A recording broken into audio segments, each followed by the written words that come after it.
নমস্কার, আমি অশোকনগর নাট্যমুখ থেকে ঝুমুর ঘোষ বলছি। এবছর 1 সেপ্টেম্বর 2024-এ আমাদের দল 25 বছরে পা দিচ্ছে। তো আমরা এই জন্মদিনে অনেক অনেক স্পেশাল কিছু প্ল্যান করেছি। তো আপনারা সব পরিকল্পনা একে একে জানতে পারবেন আমাদের এই ইউটিউব চ্যানেলের মাধ্যমে। তো এই পরিকল্পনার মধ্যেই আমি একটি ছোট্ট পরিকল্পনা আপনাদের সাথে শেয়ার করছি। সেটা হলো স্কুল ভিত্তিক যে প্রযোজনা বা কর্মশালার কথা আমরা ভেবেছি। অশোকনগর নাট্যমুখের আগেও করেছে, আমি নিজে স্কুল ওয়ার্কশপ থেকে এসেছি।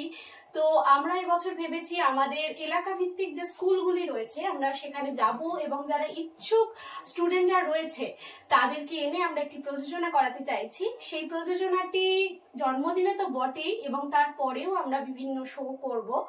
তো অবশ্যই আপনারা আমাদের পাশে থাকবেন, সঙ্গে থাকবেন এবং গার্জিয়ানরা, শিক্ষকরা সবাইকে আমরা সঙ্গে চাই। সমস্ত স্টুডেন্ট এবং যারা যারা ভিডিওটা দেখছো বা দেখছেন অবশ্যই শেয়ার করবেন যাতে আরো অনেক মানুষের কাছে ছড়িয়ে যায় এবং অনেকে আমাদের সাথে থাকতে পারে। 1 সেপ্টেম্বর আমরা অনেক বড় করে উদযাপন করতে চাইছি আমাদের এই 25 বছরের জন্মদিন। সকলের সঙ্গে থাকবেন, ভালো থাকবেন। নমস্কার।